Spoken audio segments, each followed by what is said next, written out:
పెనుమూరు దగ్గర ఒక అవ్వ సమాధి అయ్యింది. అవ్వ గురించి నేను చెప్తాను. కొంతమంది బాగా దైవభక్తిగా ఉండి భగవంతుడి మీద మనసు పెట్టుకొని ఎలా అయినా కూడా బ్రహ్మం గారిలాగా సమాధి అయిపోవాలి, బొందితో కూడా వైకుంఠం చేరిపోవాలి అంటారు. బొందితో కూడా వైకుంఠము అలా అంటే శరీరము నుంచి ప్రాణము వేరు కాకముందే అది మనం ప్రాణం ఉండంగానే ఆ మనిషిని సమాధిలో పెట్టి ఖననం చేయమంటారు. అది బొందితో కూడా ప్రాణంతో కూడా సమాధి అయిపోవడము. ఆ తర్వాత ప్రాణం ఎప్పుడు పోతుందో ఏమో అలా చేయాలని చాలామంది భక్తులు అనుకుంటారు. బ్రహ్మం గారు ఈ కలియుగంలోనే సమాధి అయినారు. ఆ తర్వాత బ్రహ్మం గారి శిష్యుడు సిద్ధయ్య సమాధి అయినారు. మీకందరికి కూడా బ్రహ్మం గారి కథ తెలుసు. కానీ పెనుమూరు దగ్గర జరిగిన అవ్వ స్టోరీ మాత్రము మీకు తెలియదు. అవ్వ పేరు అంతగా నాకు గుర్తు లేదు. కాబట్టి ఆమె పేరు మారెమ్మ అని అనుకుందాము. ఆ మారెమ్మ అనే అవ్వ చాలా భక్తురాలు. ఇప్పుడు కూడా ఆమె సమాధి ఉంది. పెనుమూరు దగ్గర చిత్తూరు డిస్టిక్లో ఆమె సమాధి ఉంది. అక్కడ పులిగుండు అనేసి పెనుమూరు దగ్గర ఉంది. ఆ పులిగుండు దగ్గర ఇప్పుడు ఈమె సమాధి ఉంది. ఈమె చాలా భక్తిగా బాగా టెంపుల్స్లో ఉండి దేవుడిని ప్రార్థన చేస్తూ బాగా దైవము అని బాగా మంచిగా భగవంతుడి మీద మనసు పెట్టుకొని అందరికీ కూడా నేనే దేవుడిని, నేనే దేవుడి అంశాన్ని అని చెప్పుకునేది. ఇది మా అవ్వ కాలంలో జరిగింది. అంటే నాకు అమ్మమ్మ కాలంలో జరిగింది. ఒక 100 ఇయర్స్కు ముందు జరిగింది. ఆ తర్వాత ఏమిటంటే ఆమె సమాధి అయిపోవాలని అనుకునింది. ఆమెను అందరూ వచ్చి కూడా ఆమెను దేవుడిలాగా ఆమెకు పూజలు చేసి కాళ్ళ మీద దండం పెట్టి టెంకాయలు కొట్టి ఆమెకు మనము దేవుడిని ఎలా పూజలు చేస్తామో అలా చేసేవాళ్ళు. ఇంకొకటి ఏమిటంటే ఇప్పుడైతే అలా మనము ఎవరైనా కూడా కానీ మనలో ఎవరైనా అలా సమాధి అంటే బతికొండగానే ఎత్తుకుపోయి సమాధి కట్టేసేసి గుంతలాగా కట్టేసేసి దాని లోపల బతికి ఉండగానే దానిలో దించేస్తారు. ప్రాణంతో కూడా మనిషిని బొందితో కూడా దించేస్తారు. అలా సమాధి కావాలంటే గవర్నమెంటు పర్మిషను ఉండాలి. ఇప్పుడైతే గవర్నమెంటు పర్మిషను ఇవ్వదు.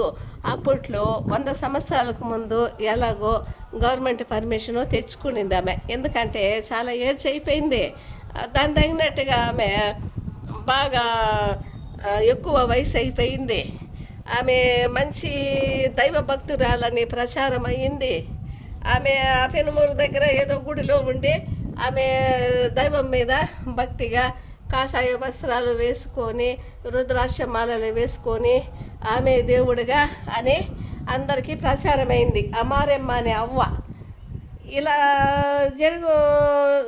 జరుగుతుండగా ఇప్పుడు ఒకనాడు వీళ్ళు పర్మిషను ఇలా ప్రాణంతో కూడా తీసుకుంటుంది అంటే కొంచెము ఆక్షేపణ కూడా కొందరు చేశారు. కొంచెము ఆమె ప్రాణంతో ఉండగానే అలా వేస్తే బాగుండదు అని చెప్పేసి కొంతమంది సమాజంలో పెద్దలు వాళ్ళు వీళ్ళు కూడా ఎదిరించారు. వద్దని అలా చేయడం చాలా పాపము. ఆమెను సమాధి కట్టి ఆమెను బొందితో కూడా సమాధితో దించితే కన్నా మనకు పాపం వస్తుంది అని చెప్పేసి కూడా చాలామంది ఎదిరించారు. కానీ ఆమె ఎలాగో ఆమె గవర్నమెంట్కు విన్నపం పెట్టుకొని ఎలాగా నాకు వయసు అయిపోయింది, వయసు అయిపోయేటప్పుడు నేను ఇలా బొందితోనే సమాధి కావాలనుకుంటున్నాను. మీరు నా కోరికను తీర్చకపోతే అది కూడా మీకు పాపం చుట్టుకుంటుంది. ఇది నా ఇష్టానుపూర్వకంగానే జరుగుతుంది. కాబట్టి దయ ఉంచి నాకు బొందితో కూడా వెళ్ళేదానికి అనుమతి ఇవ్వండి అని చెప్పేసి గవర్నమెంట్కి చాలాసార్లు విన్నపం చేసుకుంటే 100 సంవత్సరాలకు ముందు అది ఎలాగో ఒకలాగా ఇంకా ఆమె ముసలావిడ కోరిక తీరుద్దాము, ఆమెని ఇష్ట ప్రకారంగా అని చెప్పి ఆమె దగ్గర ఏదో పత్రాలు అవి ఇవి రాసుకొని పెద్ద మనుషులు వాళ్ళు వీళ్ళు గవర్నమెంట్ అధికారులు అలా ఆమె దగ్గర పర్మిషన్ తీసుకొని, సరే పోనీలే ఇంకా ఈమె ఇలా ఉంది కదా, ఎట్లా ఏజ్ అయిపోయింది, ఆమె కోరిక కూడా తీరుద్దాము అని చెప్పేసి అనుకున్నారు. సరే ఒకనాడు ఆమె బంధుతో కూడా వైకుంఠం పోవడానికి, బంధుతో కూడా సమాధి కావడానికి, బంధుతో కూడా సమాధి కావడానికి పర్మిషను గవర్నమెంట్ ఇచ్చింది. దానికి ఒక డేట్ అనేది నిర్ణయం చేశారు, ఒక తారీఖు నిర్ణయం చేశారు. ఆ తారీఖు నాడు జనాలు అందరికీ ప్రచారంలాగా తెలియపరిచారు. ఇది నిజంగా జరిగింది, కథ కాదు. పెనుమూరు దగ్గర జరిగింది, చిత్తూరు డిస్టిక్లో జరిగింది. పెనుమూరు దగ్గర పులిగుండు దగ్గర ఆమె సమాధి ఉంది, అమారమ్మ అనే సమాధి ఉంది. ఒకనాడు వాళ్ళు అది గవర్నమెంట్ అధికారులు అందరూ కూడా ఎంక్వైరీ చేసుకొని పోయినారు. చాలా ఏజ్ అయిపోయింది ముసలావిడ. సరైన సాంఘికారాలన్నీ అయిపోయినాయి. జనాలంతా తండోపతండాలుగా అప్పట్లో కొన్ని వేల మంది వచ్చి ఆమెను, అబ్బా ఈమె అవ్వ ఇన్నాళ్ళు దైవ భక్తురాలుగా బతికింది, ఈమె ప్రాణంతో కూడా ఈమె సమాధి అయిపోతుంది అని చెప్పేసి అందరూ వచ్చి ఆమెను ఆశ్చర్యంగా చూశారు. ఆమె సమాధి అయ్యే రోజు దగ్గర వస్తుంది. అలా అందరూ వచ్చి ఆమెను దేవుడి కంటే ఎక్కువగా పాదాల మీద దండం పెట్టుకొని, మా కోరికలు తీర్చు తల్లి, నువ్వు దేవుడి దగ్గరికి వెళుతున్నావు, ఇన్నాళ్ళుగా నువ్వు దేవుడి కంటే కూడా గొప్పగా నువ్వు ఇక్కడ ఉన్నావు, నువ్వు భగవంతుని దగ్గరికి వెళ్ళిపోతున్నావు అట్లా అని చెప్పేసి వాళ్ళు అందరూ కూడా ఆమెను కొలుసుకున్నారు దేవుడిలాగా. ఆఖరికి ఆమెకు సమయం అనేది దగ్గర వచ్చింది, సమాధి అయ్యే రోజు. ఎట్లా అంటే బొందితో కూడా సమాధి. ఆమె బతికొండంగానే అవ్వకి బాగా సమాధి కట్టేశారు. అపులిగుండ దగ్గర సమాధి కట్టేశారు. సమాధి బాగా కట్టేశారు. ఇప్పుడు ఏమిటంటే భజనలు, డప్పులు, హర్షధ్వానాల మధ్యన అందరూ ఆ మాదిరితో ప్రజలు తండోపతండాలుగా వచ్చి ఒక ఉత్సవంలాగా బాగా మంచిగా అలా వాళ్ళు ఈమె వెళ్ళిపోయేటప్పుడు అన్ని భజనలు అన్నీ బాగా ఆకర్షణగా మారుమ్రోగిపోతున్నాయి. అక్కడ అవ్వ సమాధి అవుతుందని అవన్నీ భజనలు పాటలు అన్నీ. ఆఖరికు ఆ సమాధి దగ్గరికి అవ్వని పూలమాల వేసుకొని బుట్టి పెట్టి బాగా మారెమ్మ అని అవ్వని తీసుకొని వచ్చారు. సమయం వచ్చింది, దానికి ముహూర్తం అనేది నియమించుకున్నారు. ఏ సమయంలో ఆమెను సమాధిలో దించాలి, దించిన తర్వాత దానికి మూత వేసేస్తారు. ఆమె ప్రాణం లోపలనే పోతుంది. చనిపోయిన తర్వాత బాడీని దానిలో వేసే బదులు ఆ లోపల సమాధిలో వేసేయడమే ఆమె కోరిక. సరే లాస్ట్కి ఏం చేశారు, అంతా అయిపోయింది. అవ్వను పట్టుకున్నారు, పూలమాల వేశారు, ఆ రుద్రాక్షమాలలు భగవంతుడిలాగా ఆమెను కొలిచినారు. ఆమెను పట్టుకునేసి అవ్వని ఆమెను తీసుకుపోయి సమాధిలో దించేశారు. సమాధిలో ఇట్లా కూర్చొని పెట్టేసిన తర్వాత దానిపైన మూతేస్తారు కదా, ప్రాణంతో ఉండగానే సమాధిలో దించారు. దానిపైన మూతేశారు. ఆ మూత వేశారు చూడండి, మూత వేసిన ఒక క్షణము కూడా కాలేదు. ఆమె అయ్యో స్వామి సస్యరా అబ్బా అని లవో దిబోని కొట్టుకొని భయంకరంగా అరిచేసిందంట. చచ్చిపోతూ ఉండారా స్వామి, ఊపిరాడలేదురా అబ్బా అనేసి అరిచిందంట.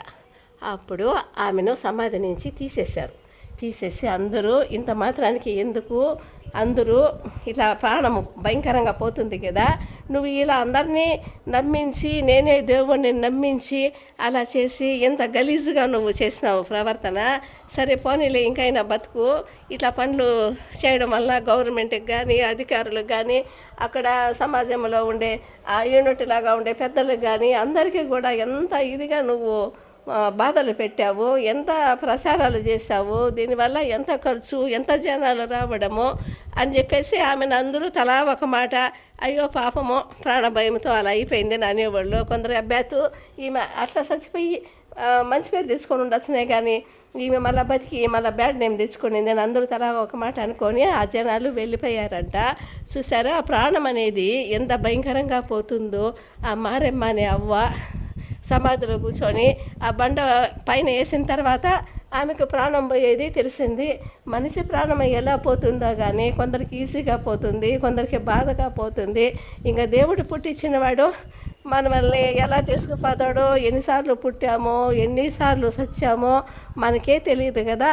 కానీ అవ్వ అయితే బలవంతంగా సమాధి కావాలనుకునింది. కానీ బ్రహ్మం గారు, శివయ్య ఇట్లా మంచి దైవ భక్తులు, మంచి దైవ బలం ఉండేవాళ్ళే సమాధి కాగలుగుతారు, కానీ సామాన్యంగా మానవులు కాలేరు. అలా అయ్యారంటే తెగించి ఎలాగో ఒకలాగా మనము స్థిరంగా మన పేరు స్థిరంగా నిలిచిపోతుంది. ఇలా ఎట్లయినా ప్రాణం వదిలేయాలి అనుకున్న వాళ్ళు కూడా కొంతమంది సమాధి అయ్యారు. కానీ ఇప్పుడైతే మన గవర్నమెంటు అటువంటి వాటికి పర్మిషను ఇవ్వదు.